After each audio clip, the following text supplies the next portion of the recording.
But as my wife got pregnant with our son, Andrew, her uncle handed me a book called Raising a Modern Day Knight. And man, when I read this book, I realized before I could teach my son these skills of and traits of being chivalrous and being a gentleman and the duty of a man and roles and responsibilities of a man in his family, in his community, I have to learn these things. And if I had learned these things, I wouldn't have been such an asshole and such a menace to society growing up. And so I say it's my life's work because that book not only changed my life, it helped me raise my son. And today I realize more than ever that these young men don't have fathers. And so it's up to us, men like you and me and Larry Haggard, who you just talked about earlier, who have a duty to pour back into them. And we could use social media, we could use YouTube, we can use experiential events like the Squire program to do that.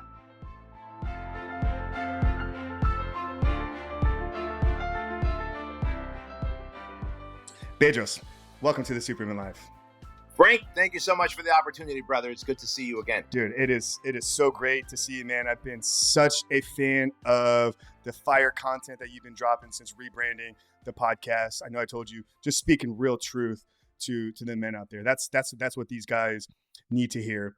You know, you had said something to me. I don't know if you remember this when we spoke at Nashville at Vince's event. I had told you how much of a fan I was of the work you've been doing with the Squire and the project. And your first response to me was, it's my life's work. So I'm just curious if you could kind of maybe unpack that here a little bit, kind of what you meant by that. Yeah, that's a great question. So the Squire program, as you know, is a rite of passage experience for young men, 13, 14, 15 years old, into manhood. And in all of history, there's been a rite of passage for the last 1,000 years.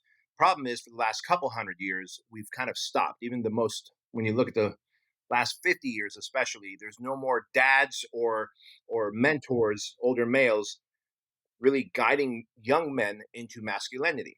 The problem with that is that by design, we need that. We need a rite of passage because young girls will have a menstrual cycle. They will begin to develop breasts, and the mom will tell them that, hey, you just had your menstrual cycle. You are now a lady. You're a woman. And there's nothing physical. There's nothing visceral that takes place for a young man who is going to be crossing that chasm. And so for thousands of years, tribes did that for them. So like the Aborigines, for example, the dad and a tribe of men that he respected and loved would kidnap the son from the house as the sun was going down, and it was getting darker, and the son was 12, 13, 14 years old. They'd take him to the edge of the forest, and they would huddle up around him and say, hey, this is going to be an experience for you to eventually win a seat at the table with us.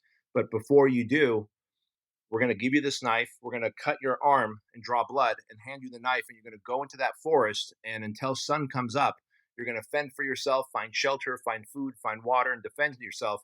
And when you come out, when the sun comes out in the morning, we'll be here, standing here at the edge of the forest, and we will welcome you into the tribe of men, at which point you'll have a seat at the table, and we will groom you to be a confident, capable, masculine, savage servant.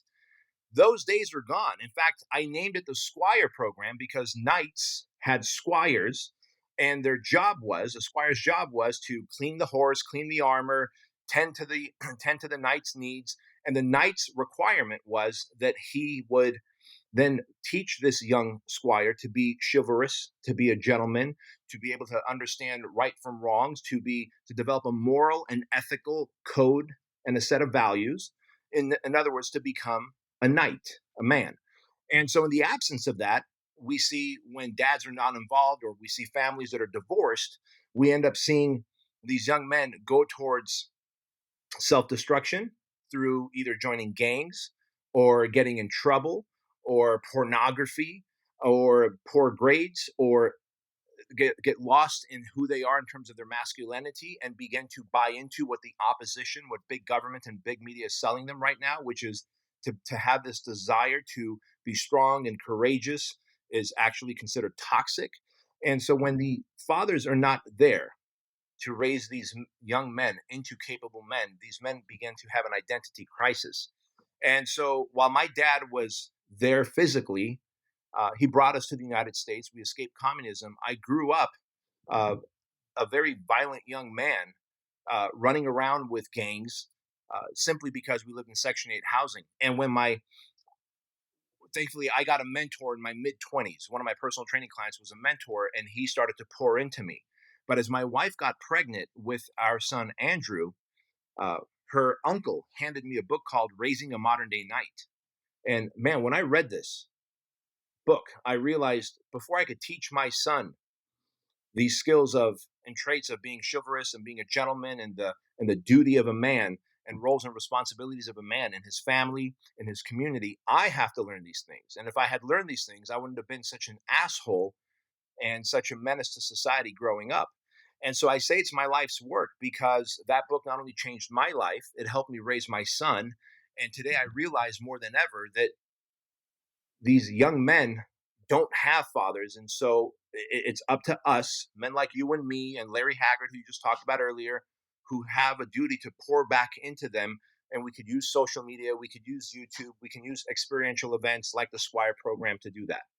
No, I love that, man. And, I think, you mentioned kind of the gang culture there, right? I think, gangs have understood the need for young men to need community, to feel like they're a part of something. That's why recruitment into gangs starts right at that same pivotal age, 12, 13, 14. I saw this happen in my cousin's life. I had a cousin that was a couple years older than me, lived down in South Florida, got caught up, came from a broken home. Dad had some issues, with drugs and alcohol.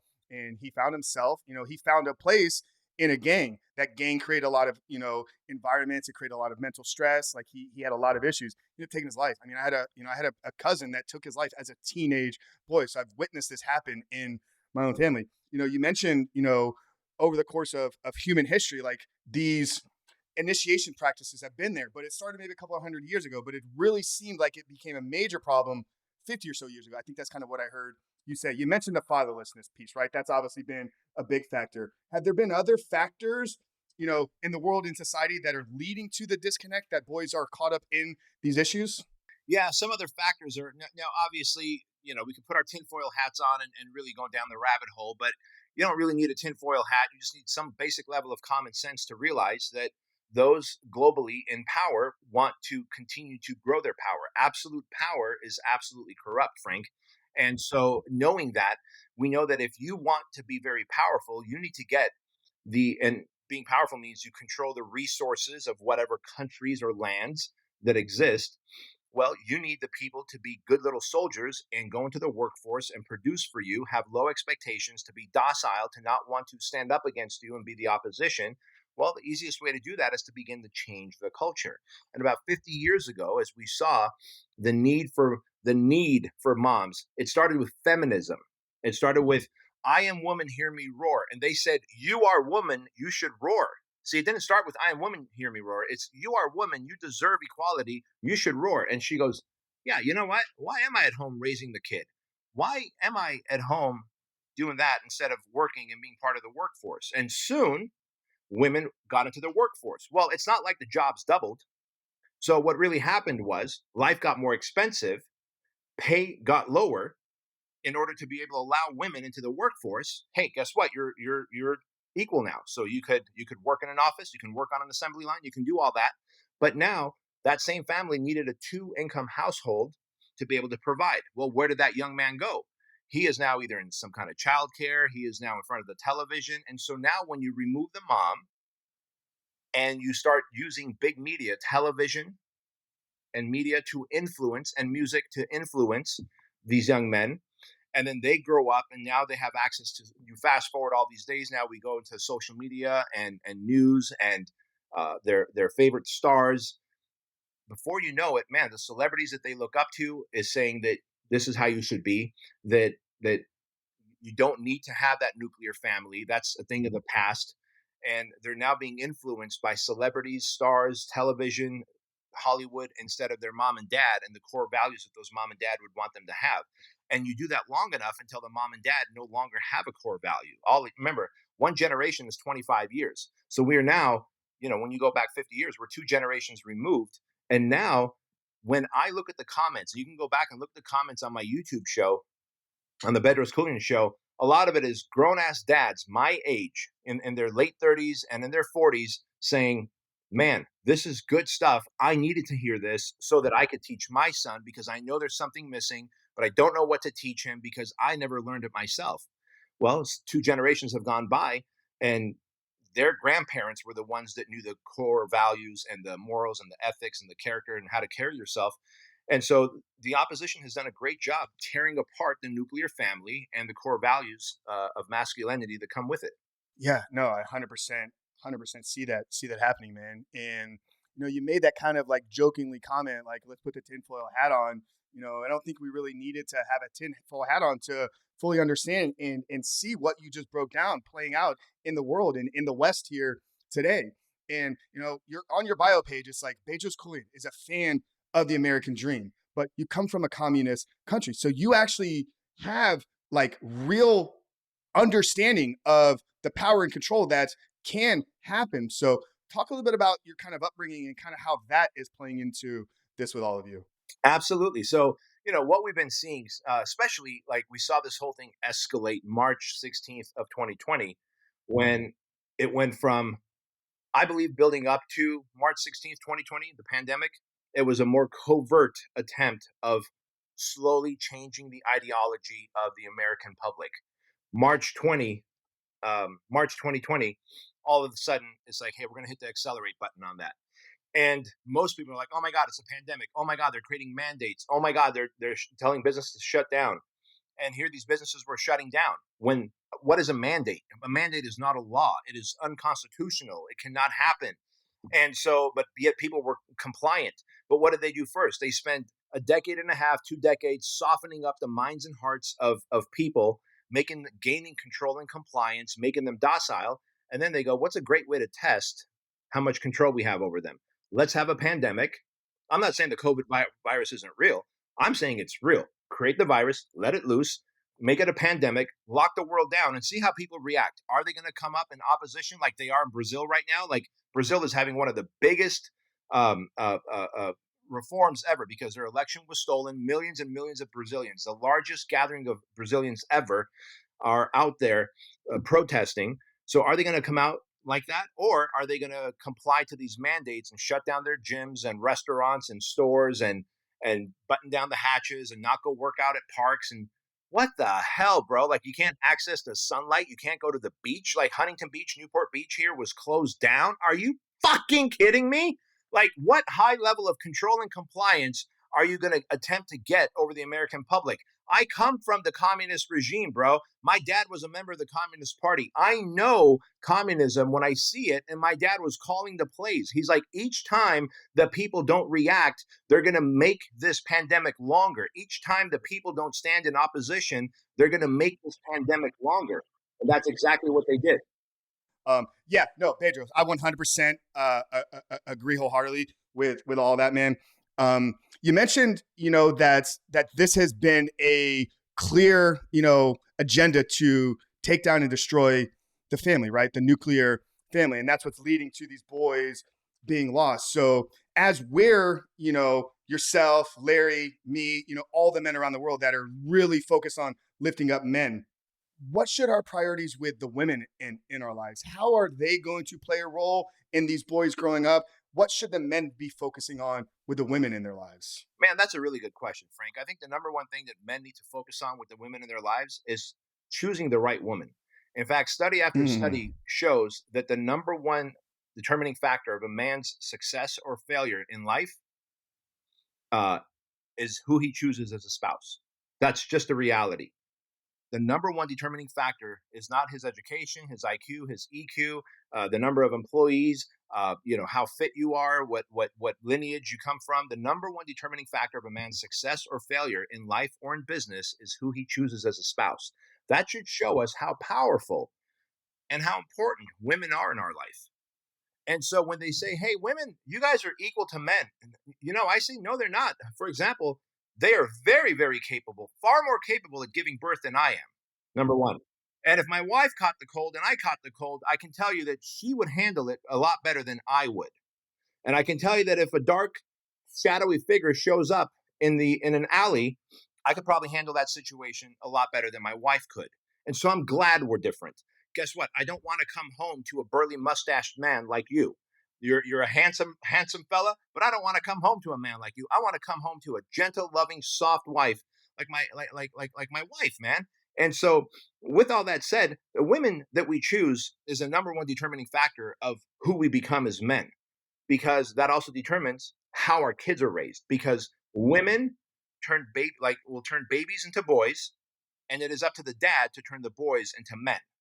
And so, if your woman that you chose her because you want to rescue her. You're one of those Captain Save-A-Hos where you want to rescue her because she's broken, she's damaged, and you find something in that that gives you fulfillment and whatever because she latches on and becomes codependent. Is that a healthy choice? Probably not. So when we are choosing our women, we have to say, who do I want to become as a man? How am I going to present myself to her? Am I the man that she wants, for example? Like I chose a woman who saved herself for marriage. I chose to be the type of man that she was looking for so that I could find her. If not, then I would have had to settle for a lower class of woman. And that lower class of woman would not have had the same high standards to raise our two beautiful children who are now 17 and 15, Andrew and Chloe. So, all this to say that it all traces back. So, what is our responsibility and what is the responsibility of women?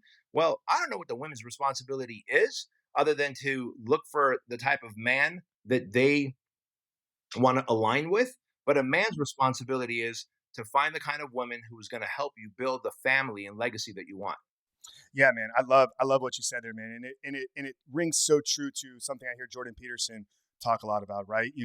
Become the man that the woman that you're looking for is looking for, and then your only job is to present that man to the world, and it doesn't require game or tactics or pickup artistry. Like these are all tools that weaker men need because they're struggling in the confidence within themselves. If you know who you are and you know you bring value to the world through service, and you know you're the man that the women out there that you're desiring are looking for, just begin to present that man to the world, That's it. right? That's it. And it's authentic, it's real. And by the way, if you know that this is the type of man that I want to be, because this is the type of woman I want to attract, then you literally become, it's almost like if you go fishing and you have a certain type of lure for a certain type of fish, right? It's as simple as that. So not only do you attract the type of woman you're looking for, you repel the type of women who don't jive with you, who are going to be damaging to your life's goals. And you're probably going to be damaging to her life's goals because if I'm not looking for a gold digger, I'm not going to go flashing around my watches and my cars and all that because I'm going to attract a gold digger, and I'm not looking for a gold digger because she ain't going to be a good mama to my babies. I love that, man. And I think in order for a guy to be able to do this though, he's gotta have some values, principles, and morals that he's living his life by. And this is lost in today's world. What can men be, once they've identified that, let's kind of get tactical here, right? With some men. In your opinion, what are some things that you believe are non-negotiables for a man in terms of like developing himself up? Great question. And so I'm going to steal something from the project that we run, which is the four F bombs that we talk about. The four F bombs go like this: faith. The first F bomb is faith. Not only faith in yourself, the biggest piece of faith you need, not is in higher power, but is in confidence in yourself. How's your reputation with yourself? Do you make promises and keep promises to yourself? In other words, if Frank sets the alarm tonight when he goes to sleep that he's going to wake up at 5 a.m., is Frank going to hit the snooze button or is he going to hop out of bed when the alarm goes off?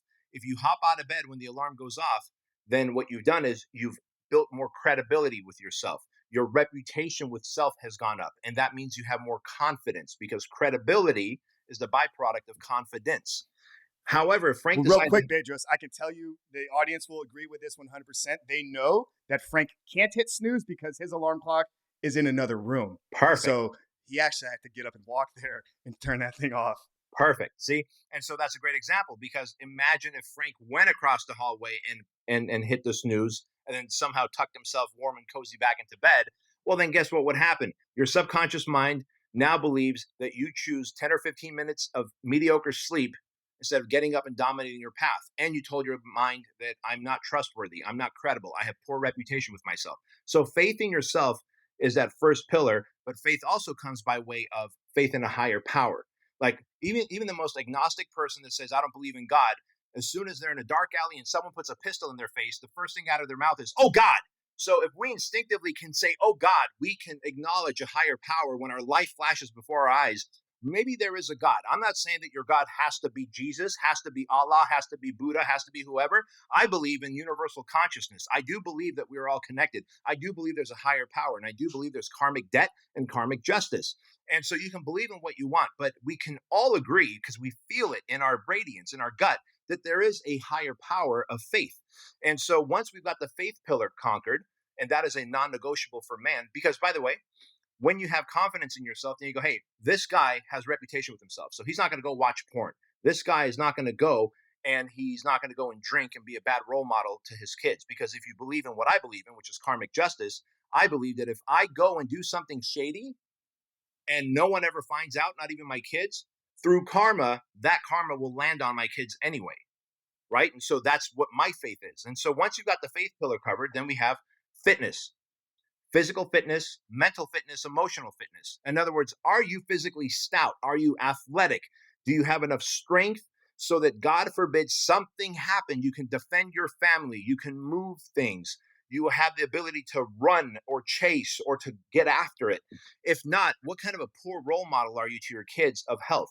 So many people go around saying that you ought to, telling their kids, you ought to eat right, you ought to work out, but they have a belly that they look 11 months pregnant. What kind of man should look 11 months pregnant? The whole dad bod. Are you kidding me? That term shouldn't even fucking exist. Two terms in masculinity that shouldn't exist is dad bod and toxic masculinity, because you're either toxic or you're masculine. There is no toxic masculinity. The agenda-driven bitches uh, who run the government created toxic masculinity to brainwash us into thinking that what is factory installed in a man, the fire within, the desire to be courageous and to look after people, is toxic. Are you fucking kidding me? Because the moment there's a gunshot out there, you're going to look for the most toxic masculine man to come and save your fucking ass. Right? So I say that to you because if you have physical fitness, mental fitness, emotional fitness, then when if something happens, if Frank decides to rub me the wrong way, I'm not going to emotionally react to Frank and send him a all caps text message and put up a passive aggressive text post on social media tagging Frank, letting the world know what an asshole he is. No, I'm going to step back, not react. I'm going to step back and respond, because that's what a man does. A man who is emotionally disciplined and has emotional fitness is going to respond. I'm going to pick up my phone. I'm going to say, hey, Frank, there may have been a misunderstanding. Can you and I talk as friends and work through this? Because a man who is mentally, physically, and emotionally fit will respond to a situation and not react. So now we have faith and fitness, and then we have our family, right? So in our family, remember, you didn't choose anyone else in life. You didn't choose your siblings, Frank. You didn't choose your parents. You didn't even choose your kids. They were all born to you, and your parents got together and had you. The only person in life that we choose is our spouse. So why are we not dating our wife anymore? Because you wiped her up, you knocked her up, and now your business is the other woman, or your hobbies is the other woman, or the boys that you're hanging out with is the other woman. What happened to dating your wife, courting your wife again, making sure that she's seen and heard, right? And so that family piece is important. And what happened to, again, modeling what a man should be to your son? I go and work out with my son every evening. Since he was a little puppy, we would go work out together in the evenings. And it started off with just goofing off in the gym. Today, he's 17 years old and built like a brick shithouse. And I love that about him. And then my daughter and I, every Thursday, her and I will go on a little daddy-daughter date. These days, she's in volleyball, so she wants to build up her legs and her vertical. So we work out, and then we go and eat Chick-fil-A or whatever. But if I don't open the door for her, I'm not going to model what success looks like when she finds a boyfriend, right? And she asks me, she goes, hey, when you and mom go on date nights every Wednesday, what do you guys do in the car? I'm like, well, we hold hands. And when she was 9 years old, she slid her hand across the center console and held my hand. And I said, baby girl, just so you know, when you get older and you have a friend who's a boy, and if he doesn't open the door for you like daddy or brother does, and he tries to do more than just hold your hand, and you feel that it's wrong, you get out of the car, you call daddy, and daddy's there to solve that problem. Okay? She goes, okay, dad. Those are the opportunities that I have with my family if I invest in them by dedicating a day, an hour, a time with them. So that is that third F bomb. And then finally, finances. The modern day version of a man going out and hunting, like getting all the other men in the tribe together. All right, you get your club, you get your spear. All right, Frank, you get the fucking net. We're going to go get the saber-toothed tiger because it is stronger than us, it is faster than us, it is more wily than us. But we're going to outnumber him and outwit him because we are men. And so we're going to go kill this thing, and our 4 or 5 families are going to eat. The modern day version of that is going out and earning, working, looking for promotions, creating a career, starting a business, taking risks, becoming financially stout, because today money is a weapon. I can put my family in a safer part of the community. If Chino Hills ever gets run down by thugs and criminals, I can move my family to a safer part of Southern California. I'm never going to say this is my forever home, because I don't know if criminals and thugs are going to come into my forever neighborhood. Money allows me to move. Money allows me to have freedom. Money allows me to take friends and family who are diagnosed, God forbid, with a disease or cancer or some kind of illness, to help solve their physical illness and pay their medical bills, to be able to donate to my church, to the causes and the charities that I believe in. So many people stand around with their arms crossed when they see some kind of injustice, and they go, somebody should do something about that, on their moral high horse. If you had money, if you had your F bomb dialed in, you could be that someone who does something about it. And when you have your 4 F bombs dialed in, my friend, then we have our 5th F bomb that every man is looking for, which is fulfillment. And that is the core values of every man that is within us. Men go, every time I explain that, men go, holy shit, I felt that I needed something in life, but I didn't realize it was exactly that. You spoke what I was feeling in my heart. I love that, Bedros. And we have five F pillars here as well. And the only difference between what you just shared there was the fifth one. Speaking to the men that I help and serve here, the guys that are struggling with compulsive addictions or, behavior addictions with pornography, sex, masturbation.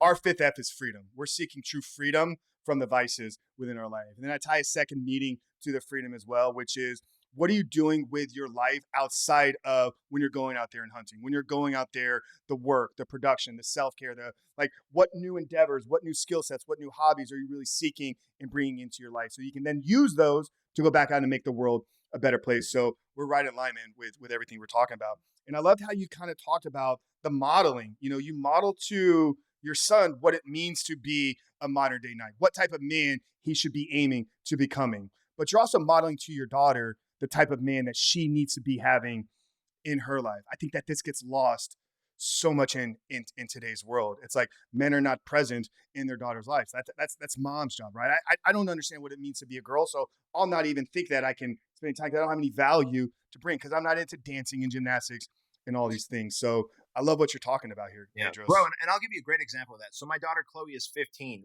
She started high school this year. Up until high school, she was in private school. So we had both our kids in private school until 8th grade, and then we decided in high school we want them to experience all of humanity, and so we're going to put them in public high school. That was intentional by design for us, me and my wife. And so I share that with you because I've modeled certain characteristics. My daughter just has seen me opening doors for her and my wife for years.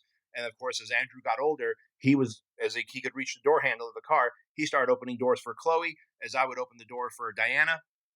And of course, I'm jacked, and as far as she's seen, I've always been fit. And so in high school here, when I go to pick her up from school, sometimes she'll point out guys, and they have two things in common. Guys that like her have two things in common. They're fit and athletic. They play some kind of sport, and then all of them, because she's pointed out two specific guys, so both of them come and wait for her at her last class and walk with her to her next destination. In other words, they're gentlemanlike and they're athletic. She's just visually attracted to a certain type, and she is characteristically attracted to a certain type. And I believe that's not from me saying this is the type of guy you should look for. It's by me modeling this with mom. Yeah, man, and it's speaking to just the true, masculine and feminine nature of men and women, from boyhood and young girlhood. These are certain traits and characteristics that they're going to internalize, they're going to feel within themselves, but they're also going to be probably even unconscious, not even subconsciously attracted to. It's like just the pull, the energy. Bedros, you speak with such a fire and passion when you get on some of these topics, man. And I think you talked about an aura or presence or light that we all kind of have, like shining from inside of us. I've been following your stuff for years though, man, and there's been a change in Bedros, probably somewhere around 2017, 2018. Correct me if I'm wrong there, when the content started to change a little bit, your energy, your aura, your presence. Can you kind of walk us through what was going on in Bedros's life at that Yeah, time? absolutely. So your timeline is very accurate because 2013, I had this massive panic attack. And I talk about it in my book, Man Up. I had this panic attack and it was so bad, I thought it was a heart attack. And I was like, holy shit, here I go. This is how I died at the age of 38.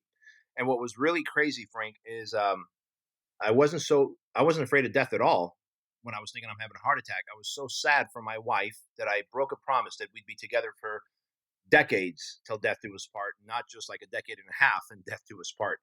And then number two, I remember thinking, who's going to walk Chloe down the aisle? And number three, who's going to teach Andrew to be a modern day knight?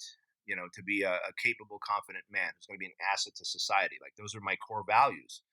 And I was like, well, I guess, this is what happens. I'm having a heart attack. Well, as it turns out, it was a panic attack. It was a byproduct of a lot of unprocessed trauma. I'd been molested as a kid growing up in Armenia. When we escaped the Soviet Union, we literally escaped me getting molested on a daily basis by two older boys. We came to the United States and I was bullied and beat up by gang members in Santa Ana, living in Section 8 housing. Had my hair washed with gasoline because we couldn't afford lice treatment when I had lice. And so when you grow up with a whole bunch of trauma that's unprocessed, you show up in a different way. And so I was always broke. And so my whole thing was I'm going to be big and strong and rich. All right. So externally, someone could point out and say, hey, man, that guy's jacked and financially successful. But I had so much unprocessed trauma that I walked around with. I felt shame. I felt guilt. I felt rage. I felt broken. I felt unlovable. Now, how is that person going to have a peaceful, happy life? You're not. And so thank God for that panic attack because that led me to working with a therapist for 15 months. So that's 2013. Now we go into late 2014. And before you know it, I start doing more of the self-work. So 2015, 16. And then, of course, as you start processing through your trauma, the real authentic you, as Joseph Campbell says in his book, The Power of Myth, your radiance begins to shine. And I look at the radiance. We all have radiance, like especially children. We're all born with this bright, glowing orb of radiance deep in our gut. And that's the curiosity and that's the honesty. That is the no filters that children have. And they just go after what they want because there's no limiting beliefs yet. And then soon people tell you, watch out, Frank, be careful. Don't do that. That's wrong. Not so loud. No, don't you. There's a risk there. Be careful. Soon people start putting these dark colored blankets on top of your orb, your glowing orb. And now there's just barely a tiny little flicker of nothing. And you become a human robot, screen sucking out of social media and getting your dopamine hits with every swipe. And so as I went through the self-work and 15 months of therapy and then another 2 years of self-work and just constantly doing hard shit that I had told myself, I'm not made to run a marathon. I'm not made to rock climb. I'm not made to surf. I'm just made to lift weights. Bro, I broke through so many mental and physical barriers that I discovered the true self, the higher self. And we all have that. We are all human animal and we have to erode the human animal, kill off the human animal and become human being, consciousness. That sounds like Christianity. Jesus died for our sins. By the way, I'm not even a Christian. I'm just saying that there's a direct correlation with Jesus, who died for our sins. The human animal lives a sinful life. The human being, consciousness, is elevated above the human animal. He died for our sins so that we can come back as human beings. Maybe Jesus was a metaphor. I don't know. I'm just putting that out there. But all this to say that when I did the self-work and my radiance began to shine and I just spoke from radiance openly and honestly about I've been molested, I've been this, that doesn't mean I'm broken or I'm not lovable. That's just a little blip on my timeline. It's no longer the mountain that I thought it was. All of a sudden, man, people were like, dude, you look like you're just a different person. You physically look different. You act different. And it's just, I became my true self, the higher self. And so your timeline is very accurate. And as I continue to do the work, and I will be a work in progress forever until I take my last breath on a Sunday, right after a leg training session in my truck, I already know how I'm going to die. It's going to be after a leg day on a Sunday because Sundays are leg days. I'm going to get into my truck and then off I go. I'm going to be a constant work in progress, man. And that's it. And I will always speak my radiance and I will make sure that no one ever stifles my radiance again. You sound like you're training from Ben Pokalski and my 40 program or something like that. Oh my God. The Sunday squat day. Bro, I did legs with him a few years ago. Ed, remember when you and I went to visit Pokulski in Florida. Ed, my video guy's right here. And man, he had me use the lightest weights I've ever used. And by that night, when Ed and I were going to dinner, I go, Ed, my bone marrow hurts in my legs. Like it was that bad, man. It was such a great workout. Yeah, man. I had the great pleasure of knowing Ben. I still know Ben. Prior to the MI40 gym, like when he was at his peak, Arnold Classic, forget the year when he took second place, training at downtown Tampa, trained at the same gym that I did, man. And I was one of like 4 guys in the gym. I never held my own with BPAC, but I was enough that he would invite me into some of these workouts, man. Like that changed my life, man, because it showed me what real world class training is all about. I had been big and jacked and strong for years leading up to that, but you get in the gym with a true elite trainer like that, man, you get humbled instantly. Amen. Just like that, man. You talk a lot about, the transcendence of your ego, right? And you made a post here a couple days back, or screenshotting of a conversation. Just talk about that post and then how you've been able to transcend your own ego. I think the ego is there to protect us. In fact, by design, the ego is there to shield and soothe us so that we don't constantly feel hurt and offended. However, the ego also creates massive blind spots because the ego is the one that tells us, hey, this wasn't my fault that this went wrong. This was Leighton's fault. This was Ed's fault. This was Frank's fault, because you don't want to blame yourself. But when you can kill the ego, you realize that actually that was my fault, and that doesn't make me a bad human. I made a bad decision, and I'm going to apologize, and I'm going to ask for forgiveness, and I'm going to ask Frank, hey, how can I make it up to you? Hopefully you'll say, here's how you can make it up, and I will, and then we move on. And so I think also the ego must be present, especially when we're younger, because that's when we're most ferocious. The ego allows you to take those risks and do those things. But as you get older and wiser, and wisdom does not come from getting old. Wisdom comes from age plus experience.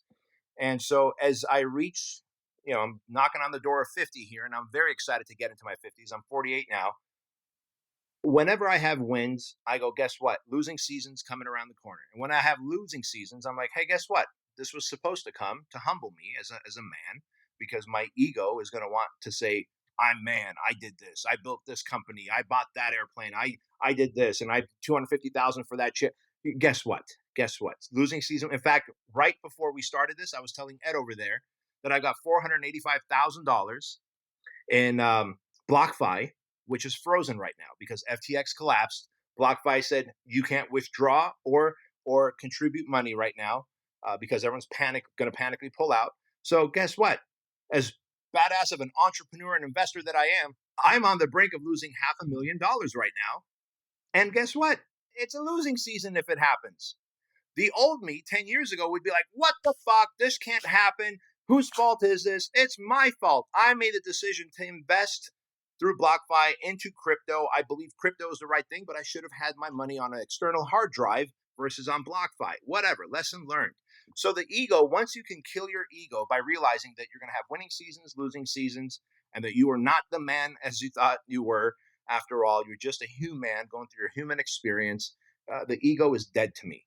And you truly live through the lens of consciousness. Like when I have a winning season, I'm like, whew, that is awesome. When I have a losing season, I know I've lived long enough to know winning season is around the corner. Amen to that. It's a good transition there too when bringing up the blockchain, right? I'd love to maybe spend the last couple of minutes that we have here, maybe getting some tips and advice for the guys out there. Obviously, incredibly successful entrepreneur. You've built multiple 8, 9 figure plus companies. In the economic times and everything, obviously it's hard to shut off all the noise, right? Are we in a depression? Is recession? Hard times are coming. What do we need to be doing? What should people be focusing on financially right now within their life, the men specifically?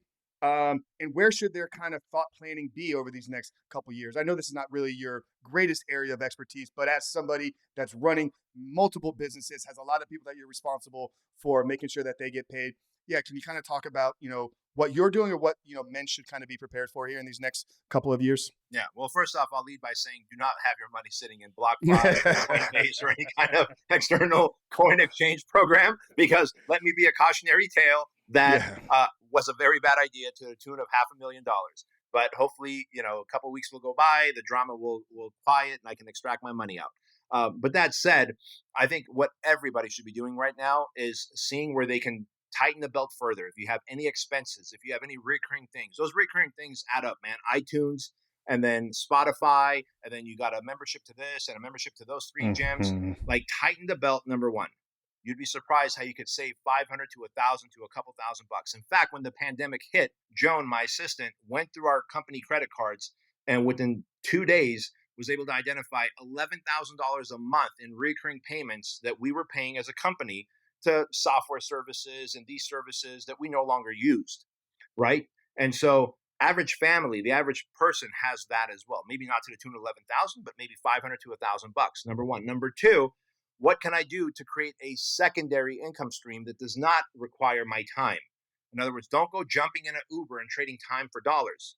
But is there something that you can buy from here and sell on eBay? Is there knowledge or wisdom? Is there knowledge or wisdom that you have that you can package up and sell as a course, or do some kind of group coaching program on social media, using social media as a way to attract people and serving them a service in exchange for money?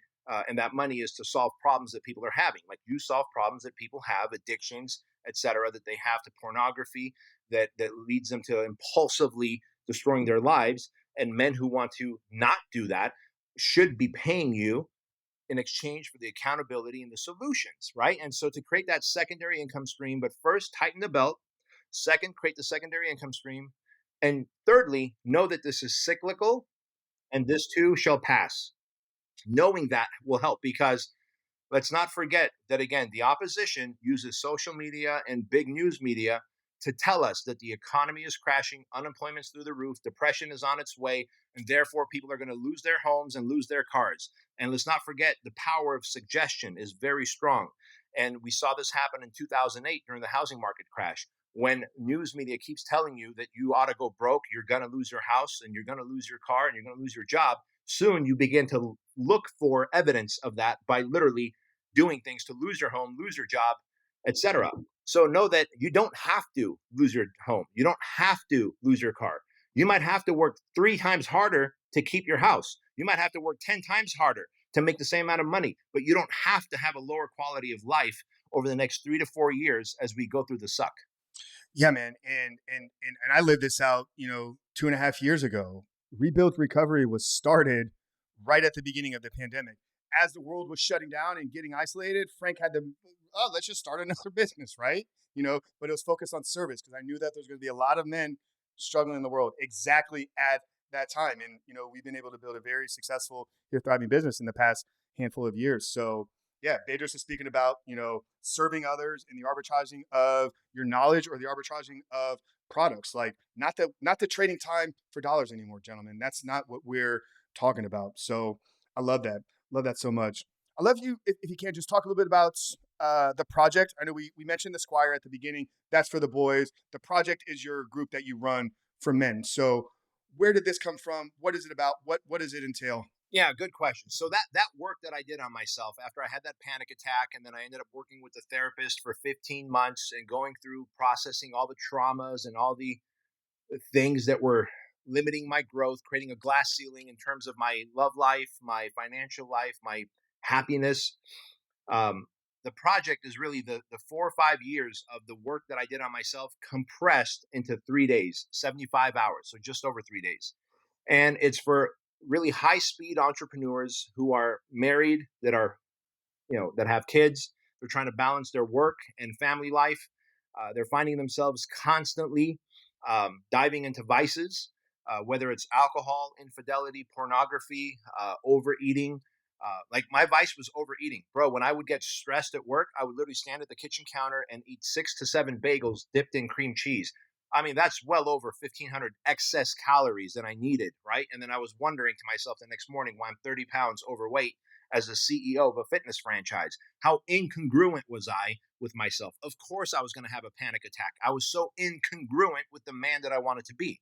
And so the project is really for men who are suffering in silence, white knuckling through life, are ready to finally break through the seal in those 4 areas: faith, family, fitness, and finances, and really have a life of, there is no such thing as balance, but have a good work-life mix, to be able to take back control, to not have those suicidal thoughts in the car. And I'm not saying that we solve every guy's problems. We expose the solution to them. We create a brotherhood where they're held accountable to one another. The brotherhood continues beyond the 75 hours because we have 2 meetups a year and a private Facebook group. And all of these men, for the most part, seek out some level of higher help, either hiring therapists or doing the self work to begin to solve through the traumas that we helped uncover during the project. And it's done in a very, I call it violent therapy, because my two lead instructors, one of them is a former Navy SEAL, Ray Cashcare. The other one is a very angry and sociopathic Marine. But they pour into these guys. They have to physically break down their barriers. I mean, you're taking 30 guys who don't know each other, who just met, and they're all posturing like, hey, bro, I got no problems. What's your problem?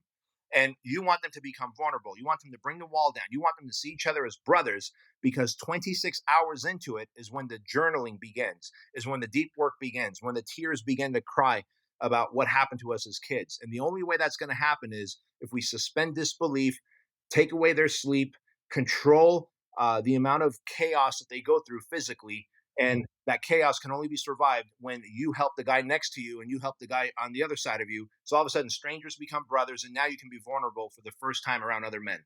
God, I love that.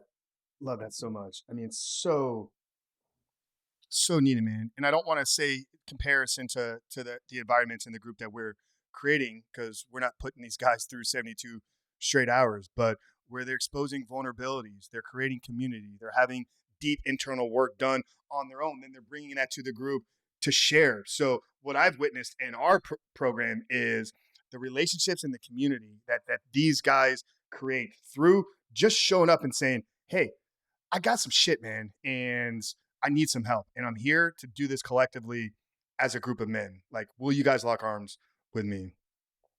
That is fantastic, Bedros. Yeah, you're doing such great work, Frank, man. You're doing such great work, especially at the time that's most needed. Well, I appreciate that, man. I've my story models yours, man. Lived a life in the fitness space, tried to build a big fitness company. That's where I originally got connected with Vince Almonte, which led me to you. There was a disconnect though in my messaging, right? It's like every day I'm talking in front of a camera, trying to help people build their body so they can become the greatest version of themselves. Yet I'm secretly, watching porn every day next to, the woman that I'm spending my life with. I'm running to drugs. I'm running to alcohol. Like, there's a reason why my fitness message was never connecting with anybody, because it was a projection of an idea that I had in my mind. It wasn't my heart. It wasn't my soul. It wasn't my essence. When I began to do the work on myself, when I began to get real honest, and I shared that with the world and say, hey, world, here's Frank Rich, big, strong, alpha, good mustache, handsome guy, right? But he's broken. He's a hurt little kid, man. And here's why. But I'm going to share that with you, and we're going to work through this together. Man, the attractiveness of what brought into the business, the leads, the growth, Apple recognizing us, man, it's changed my life, man. So I'm so grateful for you, because you've been a model for me to watch and follow. And it's been a great honor to have you here today, Bedros. Thank you, brother. I do appreciate that. Yeah, man. Books. I know you're a big reader, man. Any books you recommend for men out there? Yeah, I think if there was any books I would recommend for men specifically, it would be starting with Napoleon Hill's book, Outwitting the Devil. Outwitting the Devil. Yeah, Outwitting the Devil. I believe that's his better book, and proof of that is that he wrote it in 1936. It was published in 2011. Right? That his wife said, this is such a controversial book.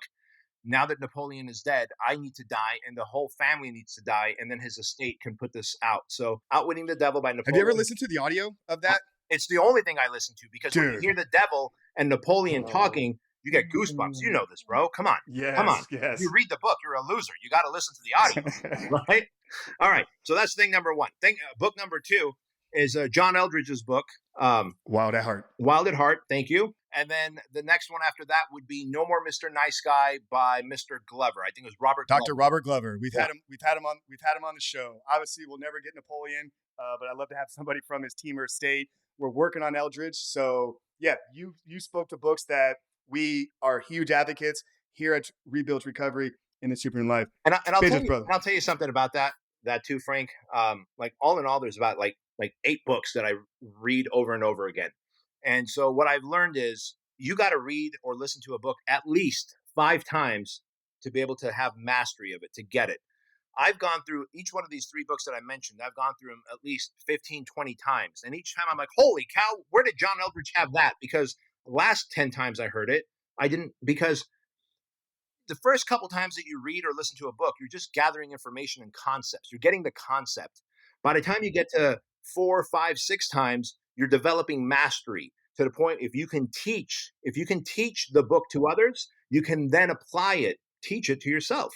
And so when people go, "Oh, I read that book. What's the next book?" I'm like, "No, no, go back and read it and read it and read it and read it with new eyes, with new experiences, and you will find the gems in it." Yeah, and it reminds me of that saying. I forget who I think it was a Greek philosopher or somebody, like, no man ever stands in the same river twice, for he is not the same man and it is not the same river.